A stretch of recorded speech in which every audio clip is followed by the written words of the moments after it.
एक जंगल में एक साधु महात्मा रहा करते थे। उनकी ख्याति दूर दूर तक कई राज्यों में फैली हुई थी। लोग उनके ज्ञान और समझदारी की वजह से उनसे प्रभावित होकर बहुत दूर दूर से उन्हें खोजते हुए इस जंगल में आ जाया करते थे।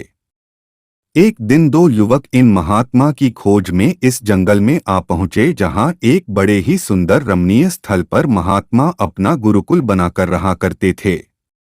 वे दोनों ही इन महात्मा को अपना गुरु स्वीकार कर उनसे शिक्षा प्राप्त करना चाहते थे। महात्मा कई युवकों को शिक्षा दे चुके थे, लेकिन वे किसी भी युवक को शिक्षा देने से पहले उसकी कसौटी किया करते थे। इन दोनों युवकों को महात्मा ने देखा तो वे उन्हें अच्छे घर से लगे और उनकी परीक्षा लेने की महात्मा ने तय किया।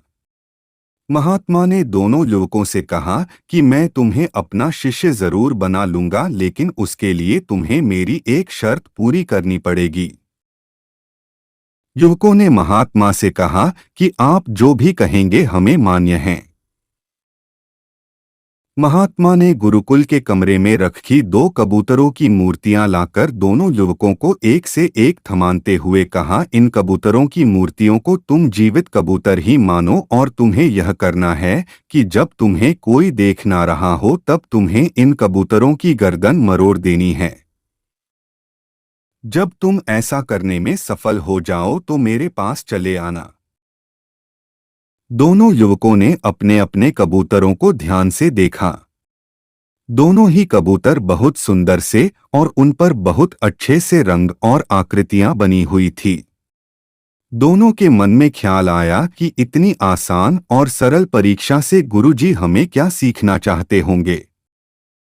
दोनों ने अपने अपने कबूतर लिए और अलग अलग दिशा में जंगल में चले गए।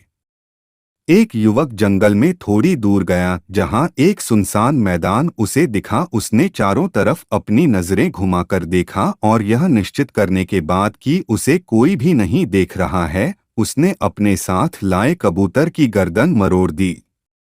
वह वापस गुरु के पास चला गया। दूसरा युवक भी जंगल में दूसरी तरफ एक सुनसान जगह पर पहुंचा और एक पेड़ के नीचे खड़ा रहकर हर तरफ से नजरें घुमाकर देखने के बाद जब वह कबूतर की गर्दन मरोड़ने लगा, तब उसकी नजरें अचानक पेड़ के ऊपर बैठे अन्य पक्षियों पर पड़ी। क्योंकि उसे ऐसा करते हुए वे पक्षी देख रहे थे, इसलिए उसने कबूतर की गर्दन नहीं मरोड़ी। युवक थोड़ी देर सोचने के बाद झाड़ियों में छिप गया और वहां पर कबूतर की गर्दन मरोड़ने की कोशिश करने लगा। लेकिन वहां पर भी उसकी नजर झाड़ियों पर बैठी कीट पतंगे और मक्खियों पड़ गई और वहां पर भी वह यह काम पूरा न कर पाया। फिर कुछ सोचने के बाद युवक ने एक जमीन में बड़ा सा गड्ढा बनाया और उसमें उतरकर कबूतर की गर्दन तोड़ने लगा। कबूतर की मूर्ति को छूते ही उसने देखा कि कबूतर की आंखें उसे देख रही है, इसलिए उसने कबूतर की मूर्ति की आंखें ढक दी। फिर उसने सोचा कि वह खुद तो अपने आप को ऐसा करते हुए देख ही रहा है, इसलिए उसने अपनी आंखों पर भी पट्टी बांधी ली। अब वह निश्चिंत हो गया कि ना ही कोई अन्य प्राणी या कबूतर की मूर्ति या वो खुद भी उसको ऐसा करते हुए देख पा रहा है। वह कबूतर की गर्दन पर हाथ रखकर मरोड़ने ही वाला था कि उसके अंदर से एक आवाज आई। वह आवाज उसके अंतरात्मा की थी। युवक अब अच्छे से समझ गया था कि गुरुजी इस छोटी सी सरल सी दिख रही परीक्षा से उन्हें क्या शिक्षा देना चाहते थे। युवक बिना उस कबूतर की गर्दन मरोड़े ही गुरु के पास पहुंचा।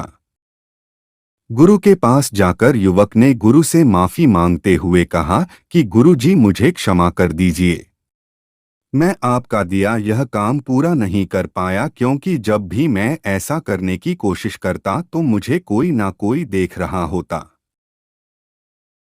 जब मैंने यह सुनिश्चित कर लिया कि बाहरी दुनिया में मुझे कोई देख नहीं रहा है, तब भी मेरी अंतरात्मा और वह परमात्मा मुझे देख रहा था, इसलिए मैं इस परीक्षा में पूरी तरह असफल हो गया। इस कहानी से हमें ये सीख मिलती है। कहानी की शिक्षा। महात्मा ने उस युवक को शाबाशी देते हुए कहा कि तुम इस कसौटी में असफल नहीं बल्कि पूरी तरह से सफल हुए हो। इस कसौटी से मैं तुम दोनों को यही सिखाना चाहता था कि हम जो भी कार्य करते हैं वह उस परमात्मा से, उस परम शक्ति से कभी छुपा नहीं सकते। इसलिए हमें कोई भी कार्य उस परमात्मा को ध्यान में रखकर की करना चाहिए, और जब हम ऐसा करते हैं तो हम कभी गलत कार्य नहीं कर पाते। दोस्तों, उम्मीद करता हूँ आपने यह ज्ञानवर्धक कहानी पूरी पढ़ी होगी और आपको इस कहानी से ज़रूर कुछ सीखने को मिला होगा।